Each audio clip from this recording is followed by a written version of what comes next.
Hey, what's up guys? Gons here for the FaceLikeTheSun YouTube channel.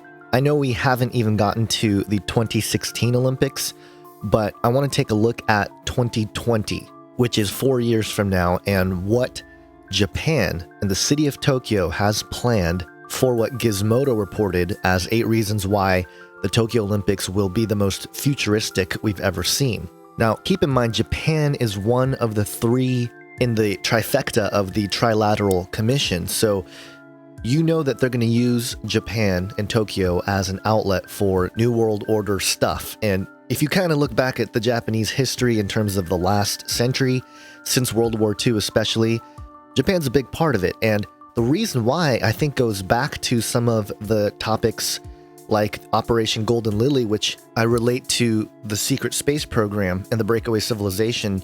But Japan had a major role in that, and the reason is because they were the ones that collected all the riches and the loot and the treasures that came through the Silk Road into China. Japan had pretty much gathered it all for themselves first off, but then, after losing in World War II, the United States got control, or at least went in collusion with Japan to have access to these great riches. And I talk more about that in a lecture that I did a little over a year ago on the secret space program, so check that out. But in any case, some of the things that this Gizmodo article suggests are going to be part of the 2020 Tokyo Olympics is pretty incredible in terms of what they plan.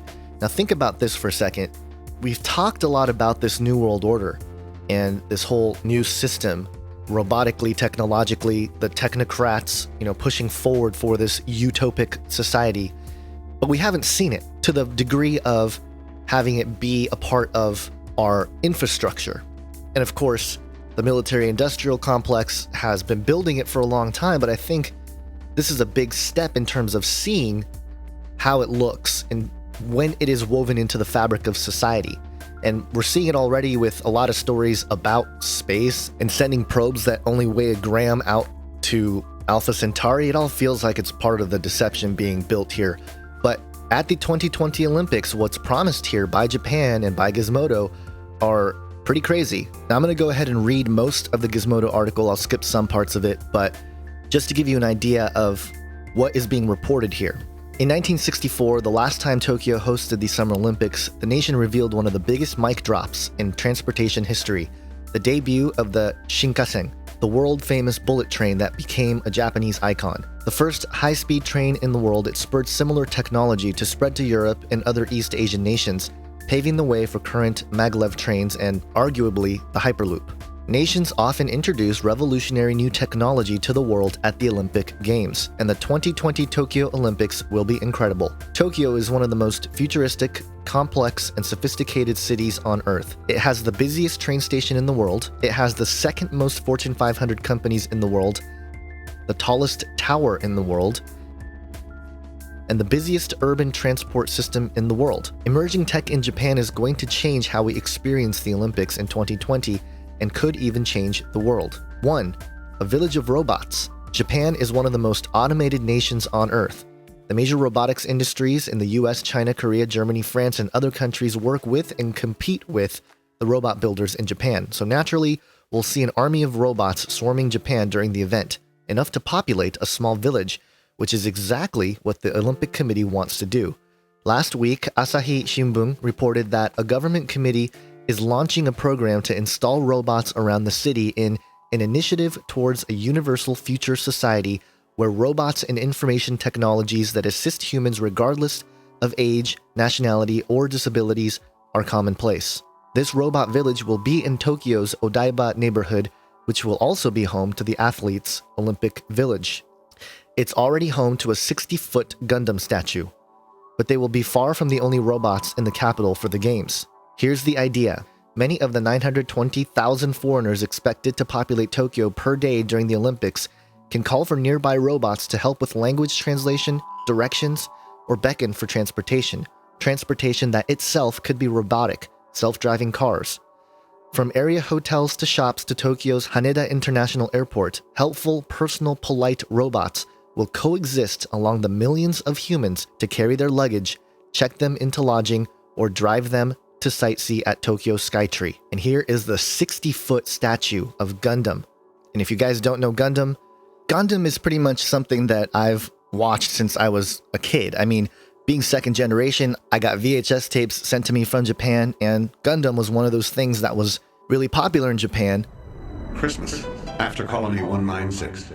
Marimea's army has captured the presidential residence of the Earth Sphere Unified Nation. As snow continues to fall, peace on Earth has come to an end after one short year, and the preventers, presently the world's only means of retaliation, were just too powerless to make a difference. And it's definitely propaganda for the apotheosis, transhumanism. You have giant robots or mecha, which are basically mobile suits, and humans man these suits, and they have these, great battles and wars in space and stuff like that. So interesting that this character is being honored here in Japan. Number 2, instant language translation. The English skill level in Japan compared to other nations is low, and while the number of foreigners learning to speak Japanese has skyrocketed in the last decade, there's still significant language and cultural barriers that tourists run into. That's why Japan is rolling out cutting-edge instant translation technology for 2020. The country's government-bankrolled National Institute of Information and Communications Technology officer Voicetra, a real-time translation app that accommodates 27 languages for text translation, including Urdu and Bhutan's Dzongkha. Voice translation is a bit harder. The agency says the app understands 90% of spoken content. It covers English, Japanese, Korean, and Chinese so far and is expected to accommodate over 10 languages by 2020. The software will be available on computers and phones and at tourist-dense spots like landmarks and shopping centers and for safety hospitals. Meanwhile, in the private sector, Panasonic is making a palm-sized gadget worn around the neck that'll translate Japanese into 10 languages for the thousands of visitors set to descend on the metropolis. The electronics giants also plan to provide visitors with a smartphone app that scans Japanese signs and translates them on the spot. These are services that could be useful in countries across the globe. Can we say Tower of Babel, anyone? They were all one language, right? Genesis 11. We're back to those days, ladies and gentlemen. Very much so, in your face. So, very interesting. Number 3, self-driving taxis. We've previously reported on the robot taxi plans for Dina, a Japanese gaming giant that's planning to get driverless taxis on Tokyo's roads by the 2020 Olympic Games. That's a significant achievement when some of the biggest names in tech, Google, Apple, Uber, plus car manufacturers like BMW, Toyota, and Mercedes are all scrambling to be the first to get fully functioning autonomous vehicles on the road. But Tokyo is the biggest, densest city on planet Earth, 13 million humans, 4,600 people per square mile. Plus, during the Olympics, it's estimated a whopping 920,000 foreigners will roam the metropolis of any given day. If Japan gets driverless taxis on Tokyo's streets in time for the Olympics, it's going to be an insane test run. This might be the first rollout of true artificially intelligent self-driving cars or taxis.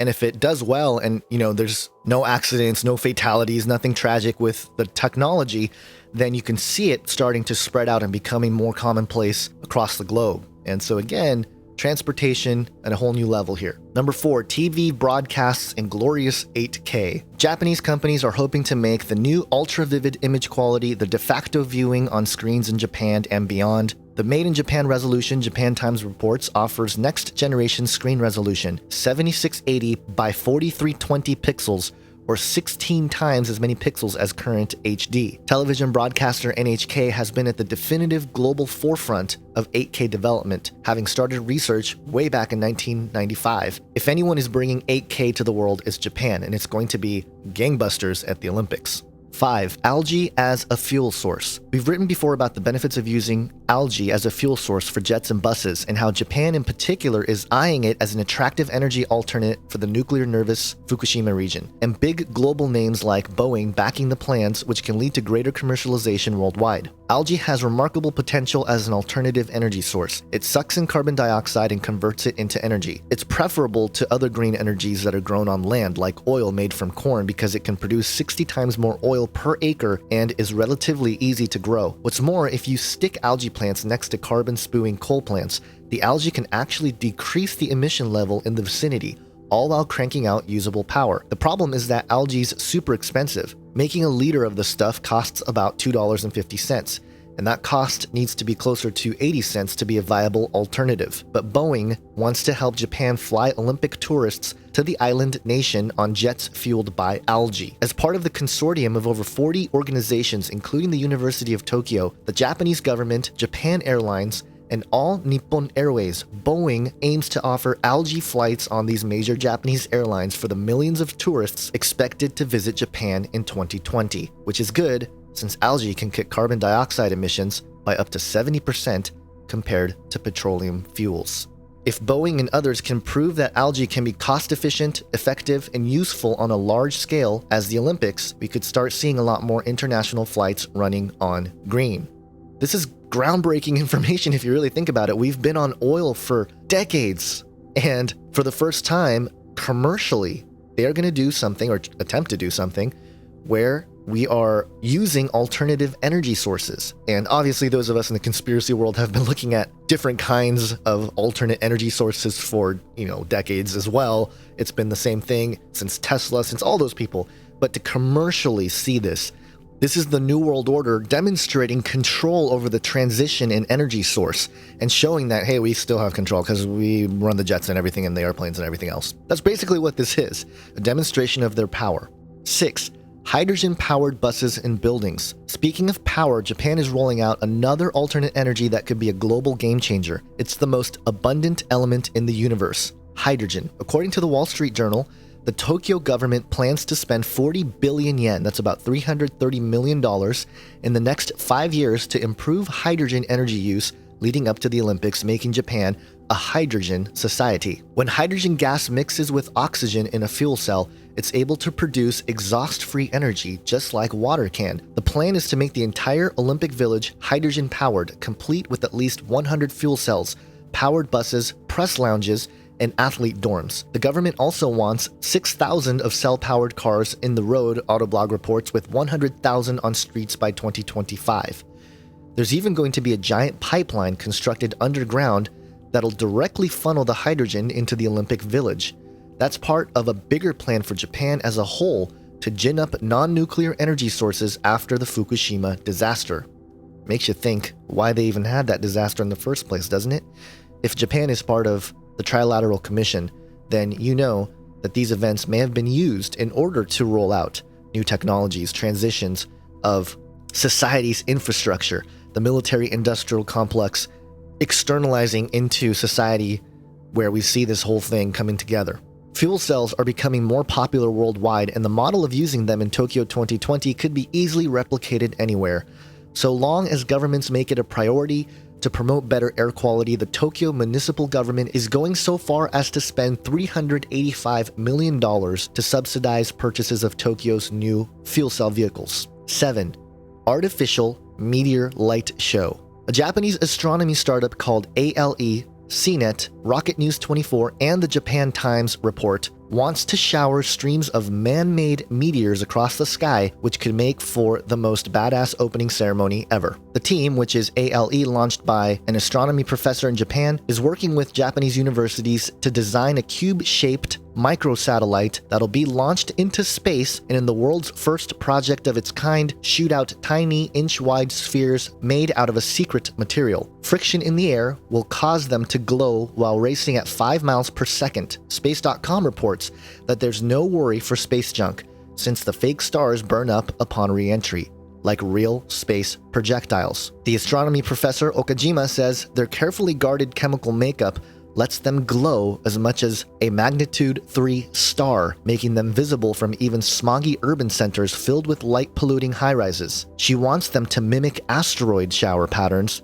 that are rare in nature. Now, ladies and gentlemen, we've talked about the false prophet calling fire down from heaven. I'm just going to leave it at that for now. Let me keep going. Okajima says she'll continue to work with scientists and engineers at top Japan universities to make the pie-in-the-sky idea into an actual in-the-sky show. The individual pellets' makeup can be tinkered with so that individual stars shine different colors. Sounds like the show would be worth the estimated $4 million price tag. It's also a valuable study tool. Since real asteroid showers are unpredictable and can't be controlled, this system could allow scientists to study projectile movements and temperature while they fly through Earth's atmosphere. Now again, We've talked about cubes. There's all kinds of stuff in here that just jump out. They're going to launch a cube into space. It's going to spit out spheres that become asteroids. I'm sorry. That's just absolutely ridiculous in terms of its implications for those of us looking at these topics. It's just one of those things that makes you laugh.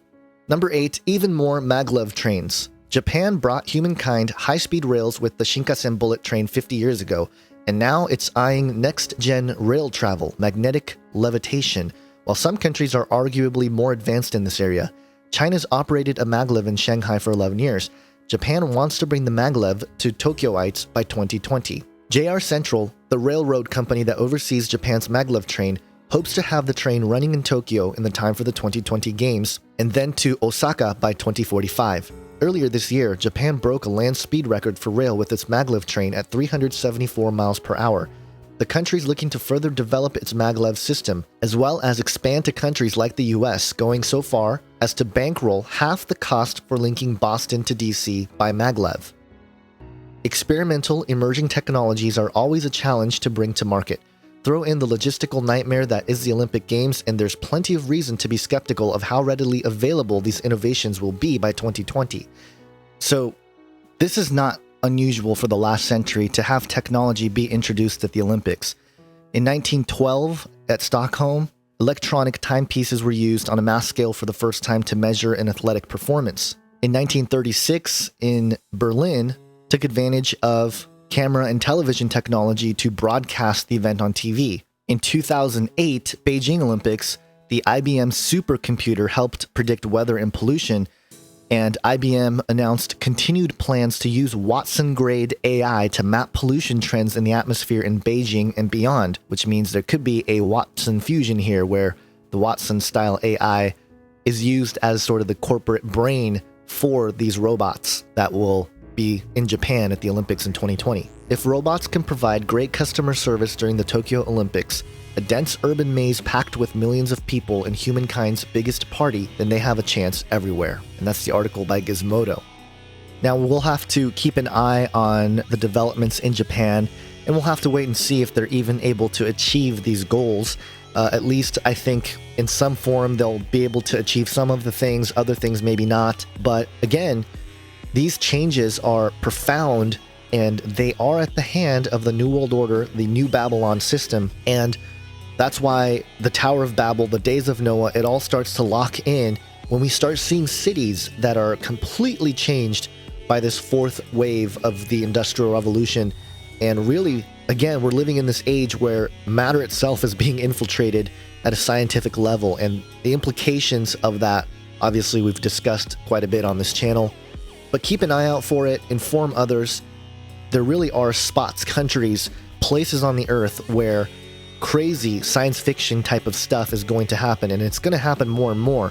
Meanwhile, there are places that are still deprived of clean water and food even, and so we have to make sure we take care of those people, and really the church is at the heart of that. There's still so much pain and humanity in all corners of life, all across the world, and so we have to keep our focus on helping them and to fulfilling the call to not just feed them, but also to give them the gospel message, which brings true freedom, right? That's why it's so important to spread that message. It's true freedom, yeah. Give them food, access to water, these things are important, but really we're talking about salvation. That's the real important thing. And that's something that's not part of the message for the humanitarian move and, helping them get access to clean food and water. And eventually, if you think about the global institutions that have infiltrated nations, it's all been to take advantage of the local peoples and promising them all kinds of industry and innovation and just sucking them dry, basically, for the resources. That's been the historic sort of humanitarian work, right? And so the gospel message really brings things into perspective in that it's not just about the material help. It's about the spiritual help, and there's a much more important message there. But in terms of these 2020 Olympics, this is going to be the cutting edge of technology and the New World Order system, the new Babylon that's upon us today. Keep yourselves informed. Share this video with friends and family. It's one of those topics that everyone can take a look at. It's not something too crazy, but it has everything to do with Bible prophecy, doesn't it? Have an awesome day, guys. God bless.